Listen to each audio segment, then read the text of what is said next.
कोपर्डी बलात्कार हत्येप्रकरणी 86 दिवसानंतर चार्जशीट दाखल झाली आहे। पाहूया या संदर्भातली ही तिसरी बातमी। कोपर्डी बलात्कार आणि हत्येप्रकरणी अखेर 86 दिवसांनी आरोपपत्र दाखल करण्यात आले। गुन्हा दाखल झाल्यानंतर तब्बल 86 दिवसांनी हे आरोपपत्र दाखल करण्यात आले। साधारण 300 पेक्षा जास्त पानांचे हे आरोपपत्र आहे। जितेंद्र शिंदे, संतोष भवर आणि नितीन भैलुमे या 3 आरोपींविरोधात आरोपपत्र दाखल झालेलं आहे। हत्या आणि बाललैंगिक अत्याचाराचा गुन्हा त्यांच्यावर दाखल करण्यात आला। या खटल्यात तब्बल 70 साक्षीदार तपासण्यात येणार आहेत। आरोपपत्र दाखल करण्यासाठी उशीर होत असल्यामुळे विरोधकांनी सरकारवर जोरदार टीका केली होती। तर काही त्रुटी राहू नयेत यामुळे खबरदारी घेत असल्याचा दावा गृहराज्यमंत्री दीपक केसरकर यांनी केला होता। अखेर 86 दिवसांनंतर आरोपपत्र दाखल करण्यात आलं। या संदर्भात आमचे प्रतिनिधी अजित मांढरे यांनी विशेष सरकारी वकील उज्ज्वल निकम यांच्याशी केलेली ही बातचीत।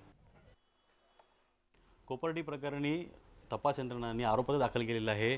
या विषयावर बोलण्याकरता आपल्यासोबत विशेष सरकारी वकील उज्ज्वल निकम सर आहेत। सर, आरोपपत्र दाखल केलेलं आहे, नेमकं काय आरोपपत्र आहे आणि साधारणपणे ह्या संपूर्ण प्रकरणामध्ये किती जे आरोपी आहेत त्यांना ठोस शिक्षा होईल याकरता नेमकं काय केलं जाणार आहे पुढे? या खटल्याकडे सगळ्या महाराष्ट्राचं लक्ष आहे आणि या दृष्टिकोनातून माझी प्रसारमाध्यमांना देखील विनंती आहे की हा अत्यंत संवेदनशील व गंभीर विषय असल्यामुळे हा खटला सुनावणीला पूर्वी येण्यापूर्वीच किंवा सुनावणीच्या दरम्यान यावरती कुठेही कसल्याही प्रकारे भाष्य होऊ नये की जेणेकरून कोणालाही आपल्याला पूर्वग्रहदूषित न्याय मिळत आहे अशा प्रकारची भावना होऊ नये असं माझं अपील आहे।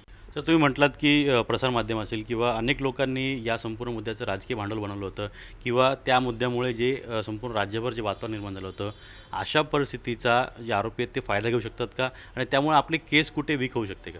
मला असं वाटत नाही की या हत्येमुळे कोणी राजकीय भांडवल केलेलं आहे। उलट पक्षी महाराष्ट्रात एक चांगला आदर्श धडा आज घालून दिलेला आहे।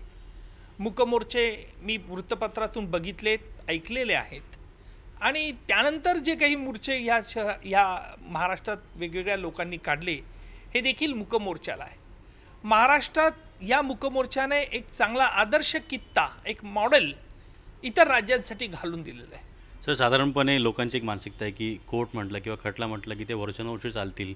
असे अनेक राज्यामध्ये उदाहरणं आहेत, अनेक अशी प्रकरणं आहेत की जी विशेष प्रकरणं म्हणून चालवली गेली आणि त्यांचा लवकरात लवकर निकाल लागलेला आहे। कोपर्डीमध्ये पण असंच होईल का?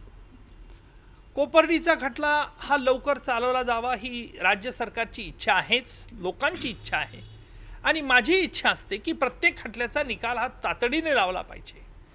कारण असं आहे की कायदा हा कठोर आहे आणि बंदुकीच्या गोळीसारखं अस्त्र आहे, ही जाणीव जर गुन्हेगाराला व्हायची असेल तर खटल्याचा निपटारा हा त्वरित झाला पाहिजे। नक्कीच आता आरोपपत्र दाखल झालेलं आहे, यापुढे जाऊन लवकरात लवकर खटला सुरू कसा होईल आणि जे आरोपी आहेत त्यांना लवकरात लवकर शिक्षा कशी होईल यासाठी आपण पूर्णपणे प्रयत्न करणार आहोत, असं मत विशेष सरकारी वकील उज्ज्वल निकम यांनी व्यक्त केलेलं आहे। अजित मांढरे, झी मीडिया, मुंबई। झी 24 तास रहा एक पाऊल पुढे।